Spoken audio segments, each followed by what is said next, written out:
The farmhouse sat at the edge of a long dirt road, wrapped in silence and shadow like it had something to hide. But to Marcus and Lila, it was perfect.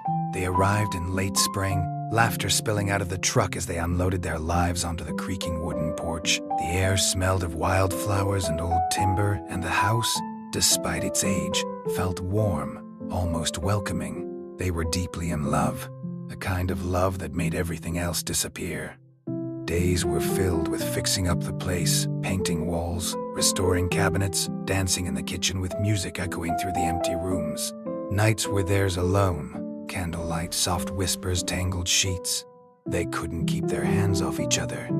It felt like a fresh start, like nothing could touch them there, but something already had. The first time the house shifted, Lila brushed it off, the door creaking open, a faint whisper in the hallway.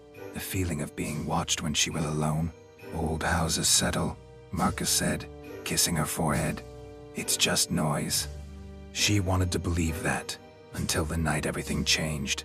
A storm rolled in, heavy and slow. Rain tapped against the windows, thunder murmuring in the distance. Inside, the lights flickered, casting soft shadows across the bedroom walls.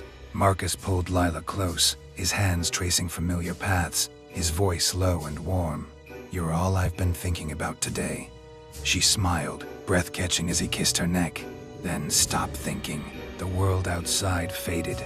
The storm, the house, everything. It melted into heat and closeness. Their movements were slow, connected, filled with the kind of intimacy that only comes from knowing someone completely. But Lila felt it.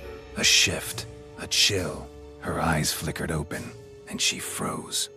In the corner of the room, just beyond the edge of the dim light, stood a woman, still, pale, watching. Her hair hung damp and dark around her face, her eyes locked on Marcus. Not Lila.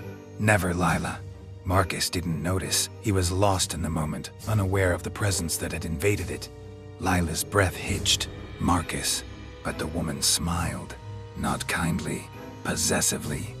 After that night, things changed. Marcus grew distant, distracted. He'd stare off into space like he was listening to something Lila couldn't hear.